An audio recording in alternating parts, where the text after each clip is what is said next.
ओम विघ्नेश्वराय वरदाय सुरप्रियाय लंबोदराय सकलाय जगत्हिताय नागायनाय स्तुतियज्ञ विभूषिताय गौरीसुताय गणनाथ नमो नमस्ते। या श्री स्वयं सुखिदिनां भवनेश्वलक्ष्मी पापात्मनां कृतिदयां हृदये सुबुद्धि श्रद्धा सदां कुलजना प्रभवसलज्जा तां त्वां नतास्म परिपालयदे विश्वम्। नमस्कार, स्वागत है आपका आचार्य वाणी में। मैं आचार्य डॉक्टर विक्रमादित्य आपके साथ हूँ। सिंह राशि वालों के लिए 6 तारीख का दिन मंगलवार का योग बन रहा है और सबसे इस वर्ष के आरंभ में अद्भुत योग बनकर तैयार है। इस दिन आपकी राशि के दृष्टिकोण से काफ़ी सारे ग्रहों का सुंदर योग आपकी राशि में बनकर तैयार है, जो आपकी राशि के दृष्टिकोण से सुबह थोड़ी हल्की जितनी दिखाई देती है, चिंता ना कीजिएगा। जैसे जैसे सूर्य आगे बढ़ेंगे ना, वो आपके लिए एक नई उम्मीद, नई शक्ति देने के योग भी बनाते दिखाई दे रहे हैं।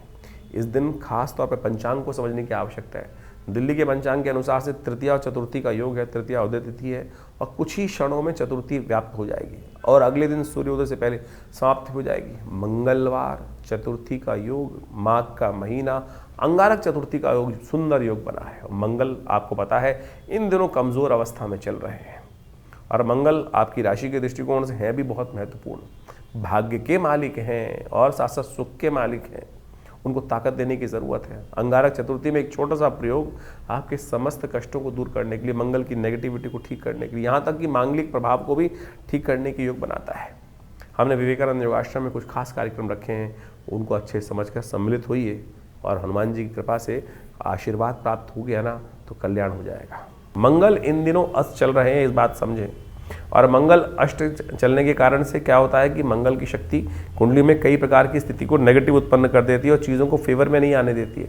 और ये मंगल का नेगेटिव प्रभाव जो है, ये लगातार अभी कुछ दिन आपको परेशान करने वाला है। तो इसका उपाय आपको लगातार करने की ज़रूरत है और ये आपको विशेष तौर पे समझने की आवश्यकता है, क्योंकि मंगल का अस्त होने का प्रभाव जो है बहुत ही विशेष होता है। तो ऐसे में स्थिति को ठीक करने का आपको लगातार प्रयास करना चाहिए। देव योग से इस दिन मंगलवार भी पड़ रहा है और साथ साथ इस दिन विशेष तौर पे क्या बन रहा है, चतुर्थी का योग भी बन रहा है। तो अंगारक चतुर्थी का योग बन गया और माघ महीने में अंगारक चतुर्थी का योग बड़ा संपूर्ण रूप से मंगल के समस्त कष्टों को दूर करने का योग बना सकता है। ऐसे में हमने विवेकानंद योगाश्रम में इस शुभ योग को समझते हुए एक दिव्य कार्यक्रम रखा। वैसे तो हर मंगलवार पर सुंदरकांड चलते ही हैं और हमने आपको पहले ही बताया है कि मंगल का अस्त चलने से क्या होता है कि कई बार समस्याएं उत्पन्न हो जाती हैं। हिम्मत का प्रभाव, पौरुष का प्रभाव और साथ साथ पुरुषार्थ का ग्रह माना जाता है, साहस का प्रतीक माना जाता है। और जब सब कुछ ग्रह अच्छे चलते हुए भी अगर वो ठीक नहीं चल रहा है, पुरुषार्थ नहीं कर रहा है, मंगल अस्त चल रहा है, तो क्या होगा, बहुत सारे कर्म में विघ्न आने के योग बनेंगे। तो ऐसे में उपयोग करें हनुमान जी का, सुंदरकांड का पाठ करें।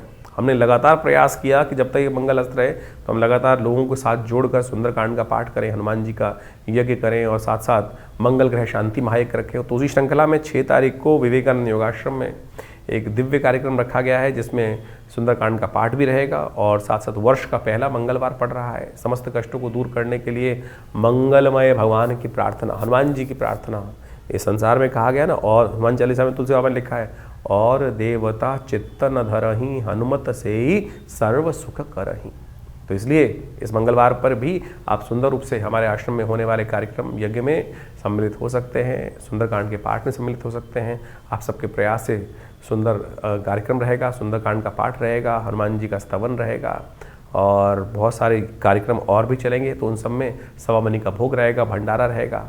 तो आप सब उसमें सादर आमंत्रित है। शाम को 5 बजे से यज्ञ आरंभ होगा और करीब करीब रात के 10 बजे तक ये कार्यक्रम भंडारे के साथ चलेगा। तो यदि आप सम्मिलित रहेंगे तो हमने ये देखा है कि हनुमान जी की सिद्ध मूर्ति जो आचार्य श्री केशव देव जी के द्वारा प्रतिष्ठित है, जिनको सबसे पहली सिद्धि ही हनुमान जी की हुई थी और केवल हनुमान चालीसा से हुई थी। आँख बंद करी और वो बताया नंबर जो सामने वाले ने प्रश्न पूछा और वो उसका निवारण हनुमान जी के मंत्र से ही ऐसे चमत्कारिक सिद्धि प्राप्त हो जाती है। तो आप समझ लें कि इतना सुंदर ये हनुमान जी का सुंदर सावर मंत्र है, कुछ और उल्टा सीधा करने की, लंबा चौड़ा प्रयास करने की ज़रूरत ही नहीं है। तो इस साक्षात सिद्ध मूर्ति के समक्ष हनुमान जी के बैठकर सुंदरकांड का पाठ आप करें, हमारे साथ जुड़ें, अपने नाम से भी करा सकते हैं, उसके लिए पूर्ण व्यवस्था है। आश्रम के जो गतिविधि नंबर चल रहे हैं उन पर संपर्क साध कर आप चीज़ों को जान सकते हैं। 7 जनवरी का दिन बुधवार है और उस दिन पंचमी तिथि विद्यमान है। और सिंह राशि वालों के लिए ग्रहों की गणना क्या कह रही है? ग्रहों की गणना आपके लिए पॉजिटिव है, नेगेटिव बिल्कुल नहीं दिखाई दे रही है। इस समय थोड़ा सा बस खर्चों को कंट्रोल करते हुए कार्य करने की ज़रूरत है। इस समय लोगों की बातों में ना आइएगा। आपको समझ सब कुछ आ रहा है कि कैसा दिन आपके लिए है, लेकिन ध्यान रखिएगा थोड़े खर्चे अधिक होने के योग दिखाई देते हैं। उनको बैलेंस करने के लिए, उनको कंट्रोल करने के लिए थोड़ी बुद्धि का उपयोग सही समय पर करने का प्रयास करना चाहिए। इस समय ग्रह की गणना जो दिखा रही है कि कोई ना कोई आपको नया विजन प्राप्त हो रहा है। उस नए विजन को, नए विचारों को अच्छे से समझकर कार्य करने की ज़रूरत है। इस बात को ध्यान रखने की ज़रूरत है। बुधवार का अवसर है। विघ्नों को दूर करने वाले गणेश जी का सुंदर पूजन कर कार्य करने का प्रयास करें, उनके स्तोत्र का पाठ करें। सुमुखश्चैक दंतश्च कपिलोगजकर्ण का हमने आरंभ में आपको ये पूरा स्तोत्र सुनाया था, तो कोशिश करें इनका ध्यान करते हुए कार्य करने का प्रयास कीजिए। 8 तारीख का दिन बृहस्पतिवार का अवसर है। षष्ठी तिथि विद्यमान है और इस दिन ग्रह नक्षत्रों के दृष्टिकोण से परिवर्तन का योग बनेगा। जी हाँ, और ये परिवर्तन आपके लिए बड़ा पॉजिटिव होता दिखाई दे रहा है। आपकी सोच, आपकी विचार जो चल रहे हैं, वो एनर्जी जो चल रही है, वो आने वाले समय में कार्य बंद दालों को भी खोलने का योग बनाने की स्थिति उत्पन्न करती दिखाई दे रही है। थोड़ा सा आशीर्वाद लीजिए। इन दिनों आपके ग्रह विशेष तौर पर आपको ये कहते हैं कि केवल अपनी अपनी न चलाएं, बड़ों के आगे झुककर आशीर्वाद लेकर प्रयास करें, अपने घर वालों को साथ लेकर चलने का प्रयास करें। राहु का प्रभाव इन दिनों आपकी राशि में ऐसा चल रहा है कि आप थोड़े से पिछले करीब लंबे समय से, इस पूरे वर्ष को ही समझ लीजिए, राहु का प्रभाव ऐसा है कि घर वालों पर आपका कंट्रोल चलने वाला है नहीं, और आप अननेसेसरी उन पर कंट्रोल करने का प्रयास करोगे, उनको अपने विशेष तौर पे कहा होता है ना कि लगाम थोड़ा टाइट करने का प्रयास करोगे, तो फिर विद्रोह होने का योग बनेगा। बाहर वाले आपके लिए बहुत कुछ कंट्रोल कर सकते हो, लेकिन एक बात ध्यान रखना, प्यार से बात करने का प्रयास कीजिए। थोड़ा सा रोष्टता कहीं ना कहीं दिखाना वो बहुत नेगेटिव हो सकता है। बृहस्पतिवार का अवसर है, कोशिश ये करें आप थोड़ा केसर का सेवन करें, केसर का तिलक लगाएं, हल्दी से तिलक करने का प्रयास करें, क्योंकि बृहस्पति इस वक्त आपके लिए हर मामले में सपोर्ट करने को तैयार बैठे हैं। तो ज्ञान का प्रतीक है, ज्ञान से कार्य करने का प्रयास करेंगे तो बहुत अच्छा रहेगा। ताकत न दिखाए तो वो आपके लिए अच्छा रहेगा। 9 तारीख का दिन शुक्रवार का अवसर, सप्तमी तिथि विद्यमान है और ये सप्तमी बहुत खास है आपकी राशि के दृष्टिकोण से। कारण है क्योंकि सूर्य का आपकी राशि का मालिक है, सूर्य का वर्ष है, और ये दिन वर्ष के आरंभ में ही सूर्य का एक बहुत सुंदर योग बनकर आया है। इन दिनों आपकी राशि के दृष्टिकोण से सूर्य बहुत प्रभावी होकर कार्य कर रहे हैं। सूर्य ने आपकी राशि के दृष्टिकोण से आपके वर्चस्व को बढ़ाने के लिए सुंदर योग बना रखा है, जो आपके लिए बहुत अच्छी आस्थे दिखा सकता है। जो माघ मास की सप्तमी होती है वो विशेष तौर पर सूर्य से संबंध रखती है। कहा जाता है सर्व प्राप्ति सप्तमी इसको बनती है। माघ के कृष्ण पक्ष की सप्तमी के दिन भगवान सूर्य के निमित्त अर्घ्य देना चाहिए, जल देना चाहिए और उनका पूजन करना चाहिए। उनके निमित्त जो गेहूं का दान, नमक का दान, ये सब करने से कहा जाता है बहुत सारे कष्ट जीवन के अप्रत्यक्ष दूर हो जाते हैं, कीर्ति वृद्धि बढ़ने के योग बन जाते हैं, रुके हुए प्रमोशंस कार्य पूर्ण होने के योग बन जाते हैं। शनि महाराज लगातार खराब चल रहे हैं और महाराज भगवान सूर्य का दिवस है, तो ऐसे में भगवान सूर्य की सर्व प्राप्ति योग जो बन रहा है, इच्छाओं की पूर्ति वाला योग। कहा जाता है स्नान ध्यान करके भगवान सूर्य का पूजन कर लेने से, और ये संपूर्ण रूप से कष्टों को दूर करने के योग भगवान सूर्य की कृपा से बनते हैं। तो आप अवश्य इस दिन भगवान सूर्य को अर्घ्य दीजिए, उनका पूजन कीजिए। आपकी भगवान की कृपा से कष्ट दूर होने के बहुत अच्छे योग आपकी लाइफ बनेंगे। नए कार्यों की तरफ ना उतरित हों, इस बात का ध्यान रखें, क्योंकि भद्रा का योग बन रहा है, शाम तक विद्यमान रहेगी। 10 तारीख का दिन शनिवार का अवसर है, अष्टमी तिथि विद्यमान है और आपकी राशि के दृष्टिकोण से इस दिन ग्रहों ने बनाया है धन योग। जी हाँ, बहुत बढ़िया धन योग बनाया है। आपके अपने लोगों की सपोर्ट से जी हाँ, ध्यान रखना, सपोर्ट से लाभ प्राप्ति के योग पर। अकेला चना भाड़ नहीं भूजता, इस बात का ध्यान रखना। साथ लेके चलोगे तो डेफिनेटली लाभ के योग बन सकते हैं। अकेले चलोगे, खाऊं फाड़ू रहोगे तो फिर कुछ नहीं मिलने वाला। थोड़े विनम्र होकर कार्य करने का प्रयास करें। जो कार्य प्यार से हो सकता है उसके लिए हर बार डंडा चलाने की बिल्कुल ज़रूरत नहीं होती। और सिंह राशि वालों को थोड़ा सा क्या होता है, प्यार तो मन में बहुत होता है लेकिन बाहर प्रदर्शन में कमी कर जाते हैं। आभा जो है वो ऐसी होती है कि भाई बस इसके डर ऐसा लगता है लोगों को कि ये तो बस खा जाएगा, ध्यान रखो, इसको तो बस लड़ना मुश्किल पड़ जाएगा, संभालना मुश्किल पड़ जाएगा, लेकिन अंदर से बहुत नरम होता है। अब समस्या क्या है कि शेर वो चीज़ दिखा नहीं पाता है, शेर को हंसना नहीं आता है, इसलिए प्रसन्न होइए, मिलिए, लोगों से बात करिए, तब ये धन योग आपको वास्तविक तौर पर लाभ देने की योग बनाएगा। कालाष्टमी है, भगवान शिव पार्वती दोनों का पूजन करें, कृपा होगी, कष्ट दूर होंगे। तो ज्योतिष के दृष्टिकोण से आपने ग्रहों का प्रभाव समझा। माघ का महीना इस बार आरंभ हो रहा है, साथ में नव वर्ष भी आरंभ हो रहा है। 2026 सूर्य का वर्ष है, जिसका नंबर 1 आता है और ये वर्चस्व को स्थापित करने वाला नंबर है। अजीब से एक होड़ पूरे संसार में व्याप्त होने वाली है कि मैं बड़ा, और ये अभिमान की लड़ाई, जिस प्रकार सूर्य जो होते हैं ना, वो तेज के मालिक हैं, और हर व्यक्ति के अंदर सूर्य जो है आध्यात्मिक तौर पे भी और सांसारिक तौर पे भी व्यक्ति को आगे बढ़ाने का योग बनाते हैं। जिनकी जन्मपत्री में सूर्य बहुत अच्छे अंशों में है, उनका स्वामित्व बढ़ने के लिए और साथ साथ स्वाभिमान बढ़ने के लिए अच्छा सा योग, जीवन में वर्चस्व कीर्ति बढ़ने के अच्छे योग इस सूर्य के वर्ष में बनने के योग दिखाई देते हैं। और जिन जिन के सूर्य या तो पाप ग्रह से ग्रसित हैं, या पाप कर्तृ योग में फंसे हुए हैं, या अशुभ स्थिति में जन्मपत्री में हैं, ऐसे व्यक्तियों के लिए जीवन में इस समय में ध्यान रखना पड़ेगा। कीर्ति में दाग लगने के योग बन सकते हैं, क्योंकि सूर्य आपकी कुंडली के अनुसार से, अब ये समझें कि सूर्य आपकी कुंडली के अनुसार से ही कार्य करेगा। सूर्य में जिस प्रकार का प्रभाव है, देखिए अब गोचर के दृष्टिकोण से सूर्य तो का जो वर्ष जो है वो हर एक के लिए है, लेकिन अब आपका जो खेत है वो किस प्रकार का है, जिस प्रकार का बीज उसमें उत्पन्न होगा तो वैसे ही प्रभाव, बीज डलेगा वैसे ही प्रभाव उत्पन्न करेंगे। तो अब आपके जीवन में, आपकी जन्मपत्री में किस प्रकार का सूर्य कॉम्बिनेशन बना रहा है, नवांश इत्यादि में शुद्ध है कि नहीं है, कहीं पाप कर्तृ योग में फंसा हुआ है, अशुभ ग्रहों के साथ में है, तो उसका प्रभाव भी वैसा ही होने के योग दिखाई देते हैं। ऐसे में सूर्य के उपाय को आपको लगातार करते रहने का प्रयास करना चाहिए। और हमारा भाग्य जो बनता है ना, वो विशेष तौर पे बनता है इस समय में आपके कर्म के अनुसार से, और कर्म को सुदृढ़ करने की आवश्यकता है। ये 2026 का जो वर्ष है, ये विशेष तौर पे ऐसे योगा योग को लेके उपस्थित हो रहा है कि 9 ग्रहों में से 8 ग्रह इस 2026 में परिवर्तन का योग बनाएंगे। देर सवेर बहुत सारे ग्रहों में भयानक उठापटक होने के योग बनते दिखाई देंगे। शनि महाराज को छोड़ के बाकी सब ग्रह राशि परिवर्तन का योग भी बना रहे हैं। और आप मान लीजिए कि जैसा शनि ने पिछले साल योग बनाया, उठापटक का योग बनाया, कई प्रकार के विघ्न भी जीवन में उपस्थित करने के योग बनाए, और ऐसे ग्रहों की अवस्था में परिवर्तन के अनुसार से आप समझें कुछ योग ऐसे भी बनते दिखाई दे रहे हैं जो कहीं ना कहीं उत्पात को दर्शाते हैं। क्योंकि मंगल इस कुंडली इस बार जो है इस वर्ष में यदि हम देखें तो ग्रहों के अनुसार से आरंभ में तो अस्त चलेगा, फिर कई बार ऐसे योग भी बनेंगे ग्रहों के साथ साथ विभिन्न ग्रहों के, जो कुछ ना कुछ आपत्ति के योग भी बनाता है, कुछ विपत्ति के योग भी बनाता है, कुछ ना कहीं आकाशीय दुर्घटनाओं के योग भी बनाता दिखाई दे रहा है, और कुछ नए फ्रंट, युद्ध के नए मैदान भी खुलते दिखाई देंगे। क्योंकि सूर्य का वर्ष है, और सूर्य के वर्ष में जिस प्रकार से ग्रहों का योगा योग बन रहा है, वो कहीं ना कहीं ऐसा दिखाई देगा कि अपने आप को हर व्यक्ति बड़ा दिखाने के लिए, सामने वाले को छोटा दिखाने के लिए, सामने वाले को अस्त करने के लिए, क्योंकि सूर्य का प्रभाव ऐसा होता है कि जो सामने वाले को किसी भी प्रकार से अस्त करने का योग ही बनाता है। ज्योतिष के दृष्टिकोण से देखें तो सूर्य जिस भी ग्रह के साथ बैठते हैं उसको अस्त करने का योग बना देते हैं, उसको दिखाई नहीं देता है, वो ग्रह लोप हो जाता है। तो उसी प्रकार का प्रभाव मनोमस्तिष्क में छाने के योग दिखाई देते हैं। तो ऐसा योग चाहे राजनीतिक हो, चाहे वो सामाजिक तौर पर हो, तो एक दुराग्रह के तौर पे भी इसका प्रभाव संसार में पड़ता दिखाई दे रहा है। तो ऐसे में खासतौर पे जो शनि राहु के योग इस बार बनते दिखाई दे रहे हैं, वो कहीं ना कहीं थोड़ा सा बिल्कुल आसपास ही ग्रहों का योगा योग दिखाई देता है। शनि महाराज को देखें और राहु के साथ देखें तो बहुत पास स्थिति चल रही है ग्रहों की इस वर्ष में। तो ऐसे में कुछ खास उपाय आपको करने की आवश्यकता है। वर्ष के आरंभ में बड़ा देव योग बना है, जिसको माघ का महीना कहा जाता है।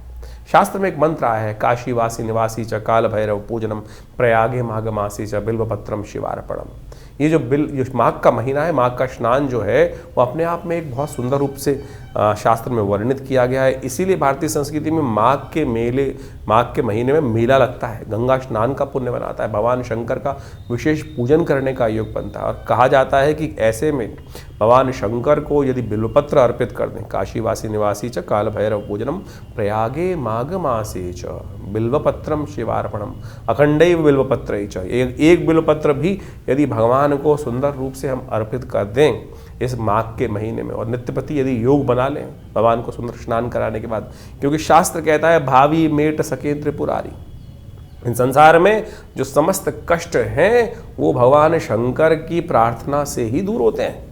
और जिन जिन ने भगवान शंकर की प्रार्थना जब जब जैसे जैसे कही, असंभव को संभव करके दिखाया, विभिन्न प्रकार की आपत्तियों को जीवन से दूर, चाहे वो स्वास्थ्य संबंधी समस्याएं हों, चाहे वो किसी भी प्रकार की समस्या हों, भोलेनाथ का आशीर्वाद जब मिल जाता है तो इसलिए इस समय में विभिन्न प्रकार के जो योग बने उनका हमको प्रयास करना चाहिए, लाभ लेना चाहिए। भगवान शंकर पत्रम पुष्पम फलम तोयम, जल से ही प्रसन्न हो जाते हैं। तो ऐसे यानी जल से भी, पत्र पुष्प बेलपत्र फूल जो है संसार में किसी और को नहीं चढ़ता है, सामान सब भगवान शंकर को चढ़ा देते हैं। यानी कांटे वाला भी, आँख भी, सब प्रकार से भगवान शंकर को चढ़ा दिया जाता है और वो उसी से प्रसन्न हो जाते हैं, अवगढ़दानी भगवान। तो ये सुंदर माघ का महीना जो है भगवान का के नाम से स्नान करें और उनका डुबकी लगाएं, तीर्थों में जाकर कुछ पूजा पाठ कर लें और भगवान को बिल्वपत्र। देखिए माघ का महीना एक बात समझें, ये माघ का जो फागुन का महीना होता है, ऐसे में जो पत्ते हैं ना वो भी छिद हो जाते हैं। ऐसे में अखंडैव बिल्वपत्रैः च पूजये शिव शंकरम कोटिकन्या महादानम बिल्वपत्रम शिवार्पणम। शास्त्र कहता है कि एक जो अखंड बिल्वपत्र जो किसी प्रकार से टूटा फूटा ना हो, उसमें कोई छेद ना हो, अखंडित हो, तो उसको ओम नमः शिवाय का स्तवन करते हुए भगवान को यदि अर्पित कर दें तो आप सत्य माने बहुत सारे कष्ट जीवन के दूर होने के योग भगवान बना देते हैं। और जितना करोड़ों कन्याओं को दान करने के का पुण्य मिलता है, वैसा ही पुण्य केवल एक बिल्वपत्र से प्राप्त हो जाता है भगवान को अर्पित करने से। तो इसलिए ये सुंदर माघ के महीने में इतना छोटा सा प्रयोग जो शास्त्र में वर्णित है उसको करने का प्रयास करें। और इस समय में बहुत सारे योग बनेंगे। ये जो नववर्ष आरंभ हो रहा है, बहुत कुछ नया आपके लिए आया है लेकर। आप समझ लीजिए आपके जीवन में क्या कुछ घटनाएं घटने के योग हैं। ग्रहों का गोचर का प्रभाव के साथ साथ आपकी जन्मपत्री के अनुसार से किस प्रकार के योग बन रहे हैं।